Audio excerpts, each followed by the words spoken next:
Hi! Today's video is about the hip bone / innominate bone / os coxa. The hip bone is a large bone that comes in a pair, meaning that there are two bones, right and left hip bones.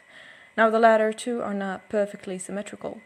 They're not mirror images of one another, something that could be said about the human body as a whole. No two bones are perfectly symmetrical. Most anatomists classify it as an irregular bone, though there are some references where it's stated as flat. It's part of the appendicular skeleton, with two bones forming together the pelvic girdle that helps attach the inferior member to the axial skeleton.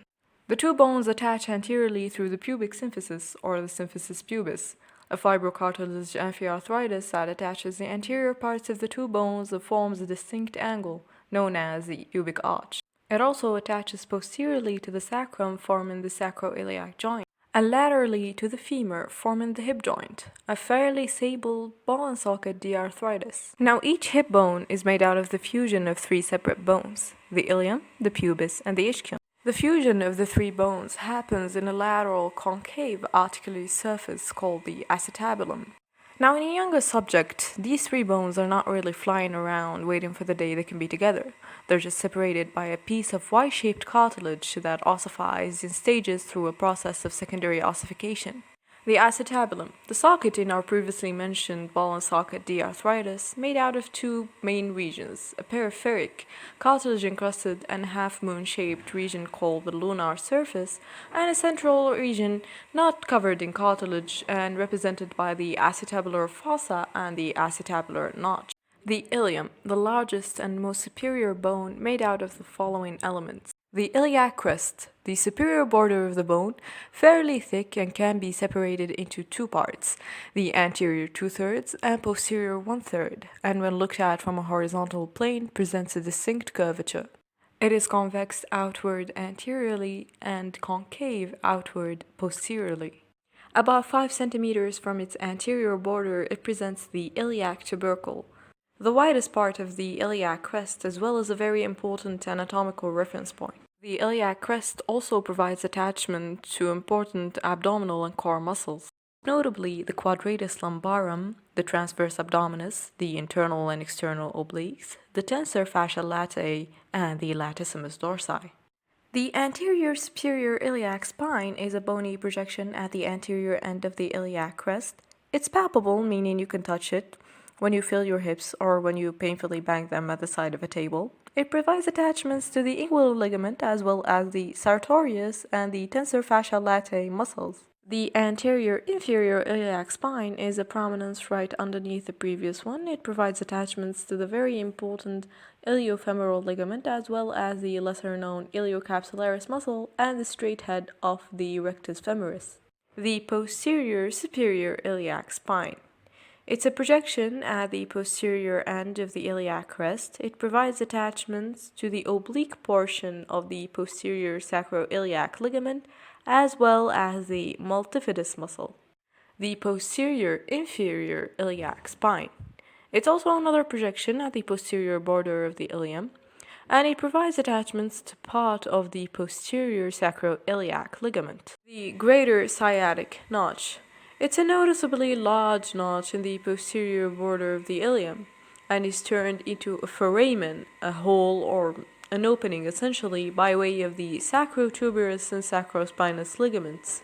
This allows the passage of certain elements into the gluteal region, starting with the largest one, the piriformis muscle, that separates it into two foramina, the plural of foramen, the suprapiriform foramen, and the infrapiriform foramen. Suprapiriform foramen allows the passage for the superior gluteal nerve and artery, while the infrapiriform foramen allows the passage for the sciatic nerve, of course, the inferior gluteal nerve and artery, the posterior femoral cutaneous nerve, the pudendal nerve, the internal pudendal artery, as well as the nerve for the obturator internus. The gluteal surface. It's the external surface of the wing of the ilium and is separated into 4 separate surfaces by 3 lines: the posterior gluteal line, the anterior gluteal line, and the inferior gluteal line. In this surface originates the three gluteal muscles, starting with the most profound, the gluteus minimus, that originates between the anterior and inferior gluteal lines, the gluteus medius between the anterior and posterior gluteal lines, and the gluteus maximus behind the posterior gluteal line. The medial surface of the ilium can be separated into the iliac fossa, which is large, smooth, and concave, and is mostly occupied by the iliacus muscle, and the sacropelvic surface. That in of itself can be separated into the pelvic part or pelvic surface and the sacral part, which contains the auricular surface that articulates with the sacrum and the iliac tuberosity that provides attachments to the posterior and interosseous sacroiliac ligaments, as well as some deep back muscles. The iliac fossa and sacropelvic eminence are separated by the medial border of the bone. Its inferior part is smooth, reaching onto the iliopubic eminence, and is called the arcuate line. The ischium, the posterior and inferior bone. Sometimes you'll find it described as lateral. It depends really on the view. Made out of essentially two parts, a body and a ramus. The body contains the following elements: the ischial spine, a posterior triangular projection that attaches the gemellus superior muscle on its external surface, the sacrospinous ligament on its extremity, and the coccygeus, levator ani, and pelvic fascia on its internal surface. The ischial tuberosity, also known colloquially as the sit bone because it's the part of the bone that you actually sit on, though my animation does not make that very clear, does it? It provides attachments to a couple of different leg muscles, the adductor magnus and the hamstring, made out of the semimembranosus, semitendinosus, and the biceps femoris, and the sacrotuberous ligament. Now, between the last two elements, you'll find that there's a notch, the lesser sciatic notch.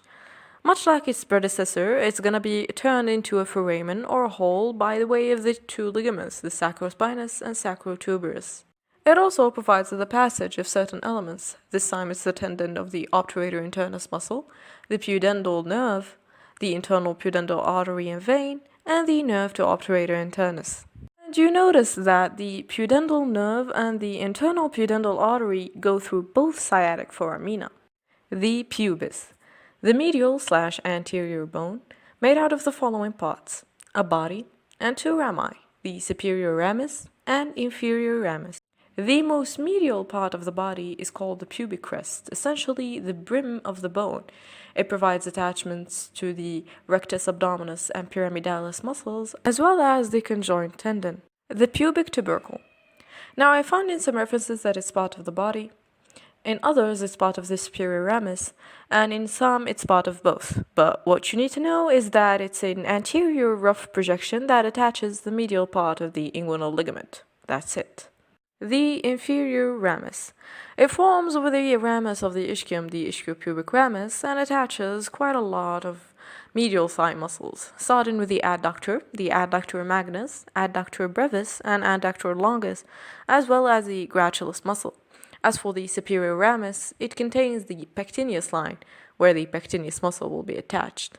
Now, both the pubis and ischium form a sort of bony frame that frames a hole that we in anatomy like to call a foramen, quite unnecessarily. It's the obturator foramen. That's limited specifically by the superior pubic ramus, the ischiopubic ramus, the body of ischium, and the body of the pubis. Now, obturator means to stop or to block up, to obstruct, and it is obstructed, at least partially, by a membrane, the obturator membrane, as well as a couple of different muscles, the obturator internus and externus.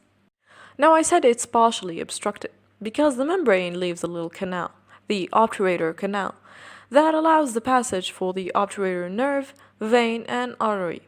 There's really not much to memorize here. If this video has helped you in any way, be sure to tell the algorithm by liking and subscribing, and see you in another video.